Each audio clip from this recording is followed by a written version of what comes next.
कहानी की शुरुआत होती है जॉन वुड नाम के एक फौजी से जिसे कमांडर स्टोन ने बंदी बना रखा था।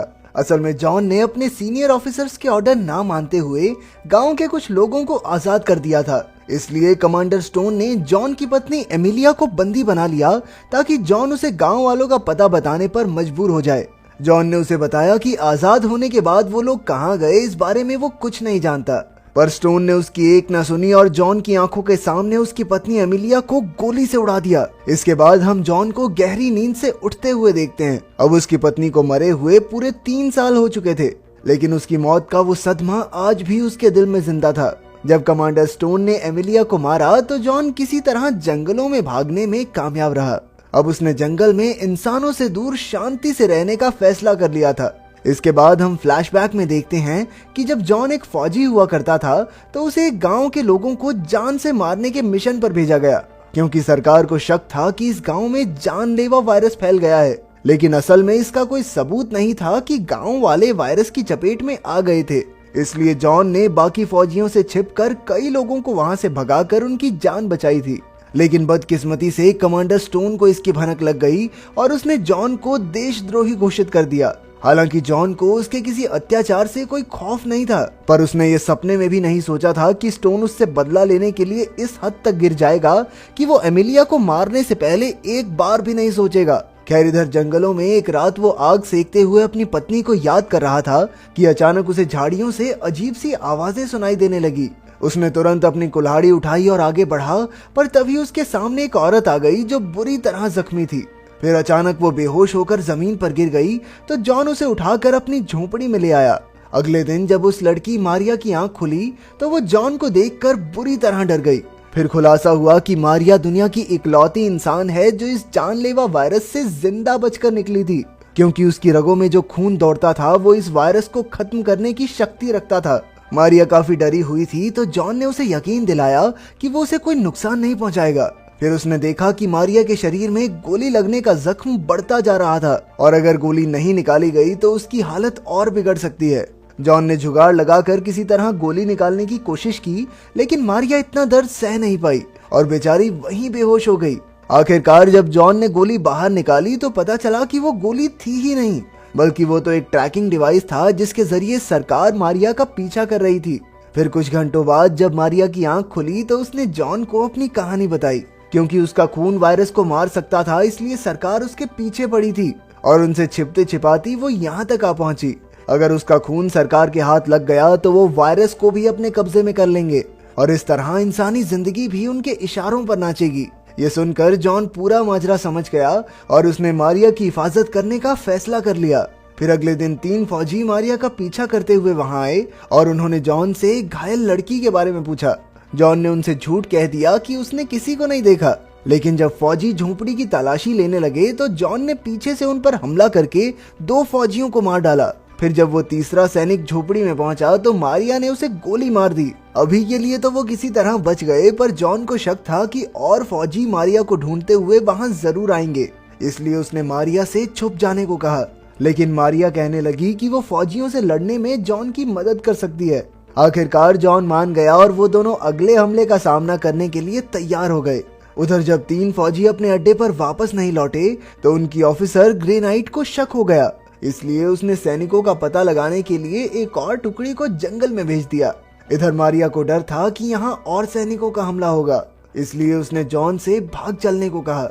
लेकिन जॉन को उनसे कोई खौफ नहीं था और उसने यहीं रहकर उनका डटकर सामना करने का फैसला किया।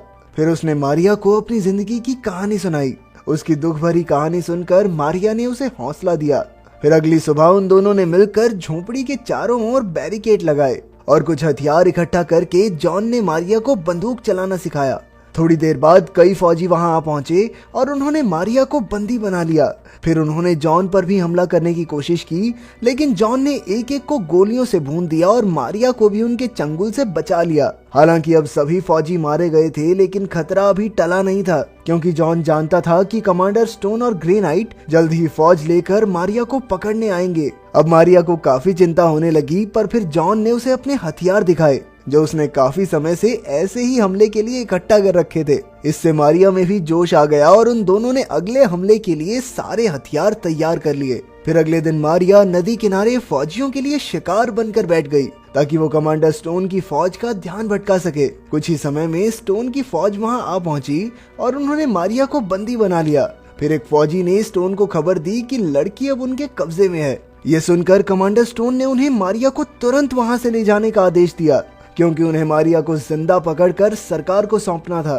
पर जैसे ही फौजी मारिया को ले जाने लगे तो जॉन ने अचानक हमला करके सबको मौत के घाट उतार दिया। लेकिन कमांडर स्टोन भी इसके लिए पूरी तरह तैयार था। उसने तुरंत एक और फौज की टुकड़ी जॉन की तरफ भेज दी, लेकिन जॉन और मारिया ने मिलकर बड़ी बहादुरी से उनका सामना किया और आखिरकार जीत उन्हीं की हुई। उधर जब स्टोन को ये खबर मिली कि जॉन ने उसकी 2 टुकड़ियों को खत्म कर दिया है तो उसने ग्रे नाइट से एक और टुकड़ी भेजने को कहा। फिर जैसे ही अगली टुकड़ी जॉन की झोपड़ी तक पहुंची तो उन्हें वहां एक खुफिया सुरंग मिली जो एक जमाने में गैस भेजने के काम आती थी, और वो सुरंग तो सीधा फौज के अड्डे तक जाती थी।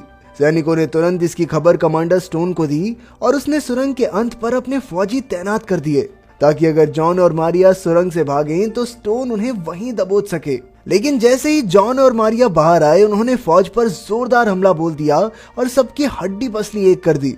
अब ग्रे नाइट के पास और कोई चारा नहीं था, इसलिए उसने खुद अपनी आखिरी बची टुकड़ी के साथ आकर मारिया को पकड़ने और जॉन को खत्म करने का फैसला किया। उधर कमांडर स्टोन सुरंग के अंत पर निगरानी रखने के लिए रुक गया। फिर कुछ ही समय में ग्रे नाइट और उसके फौजियों ने मारिया का पता लगाकर उसे बंदी बना लिया। वो उसे सुरंग के रास्ते से अड्डे तक ले जाने लगे। वहीं दूसरी ओर एक ताकतवर फौजी ने जॉन को धर दबोचा और उसे बुरी तरह पीटकर बेहोश कर दिया। थोड़ी देर बाद जब जॉन को होश आया तो वो तुरंत मारिया को बचाने के लिए उल्टी दिशा में भागा। ये एक ऐसा शॉर्टकट था जिसके बारे में सिर्फ जॉन ही जानता था। जल्द ही वो उन फौजियों तक पहुंच गया जो मारिया को ले जा रहे थे, पर एक हट्टे कट्टे सैनिक ने उसका रास्ता रोक लिया। जॉन ने अकेले ही उसका सामना किया, लेकिन वो फौजी बेहद ताकतवर था। पर जॉन ने भी उसके ऊपर एक से बढ़कर एक खतरनाक वार किए और आखिरकार उसे मार गिराने में कामयाब रहा। फिर उसने मारिया को भी छुड़ा लिया, लेकिन ग्रे नाइट इसके लिए पहले से ही तैयार थी। उसने अपने सारे फौजियों को जॉन पर हमला करने के ऑर्डर्स दिए और कुछ ही पलों में वहां गोलीबारी शुरू हो गई। पर जॉन और मारिया भागे नहीं, बल्कि डटकर सबका बहादुरी से सामना किया। लेकिन जब वहां और सैनिक आ पहुंचे तो जॉन ने मारिया को सुरंग के खुफिया कमरे में छुपने को कहा। अब उसने अकेले ही पूरी फौज से निपटने का फैसला कर लिया था। मारिया उसे अकेला नहीं छोड़ना चाहती थी, लेकिन जॉन ने उसे समझाया कि इस वक्त उसका जिंदा रहना सबसे ज्यादा जरूरी है, क्योंकि सिर्फ वही इंसानों को इस वायरस से बचा सकती है। इसके बाद जॉन खुद ही सारी फौज से लड़ने निकल पड़ा और एकदम बॉलीवुड स्टाइल लड़ाई के बाद आखिरकार सुरंग के अंत तक पहुंच ही गया। हीरो की चलाई एक एक गोली लगेगी, लेकिन हीरो को गोली नहीं लग सकती ना। खैर वहां उसका सामना हुआ कमांडर स्टोन और उसके फौजियों से, जो जॉन के खून के प्यासे बने बैठे थे। जब कमांडर ने जॉन से मारिया के बारे में पूछा तो जॉन ने झूठ कह दिया कि उसने तो मारिया को मार डाला। लेकिन यह सुनकर ग्रे नाइट तुरंत समझ गई कि जॉन झूठ बोल रहा है, क्योंकि अभी 5 मिनट पहले तक तो वो मारिया को बचाने की कोशिश कर रहा था। अब कमांडर ने 3 साल पहले की तरह ही जॉन पर अत्याचार करने का फैसला किया ताकि जॉन उसे मारिया का पता बता दे।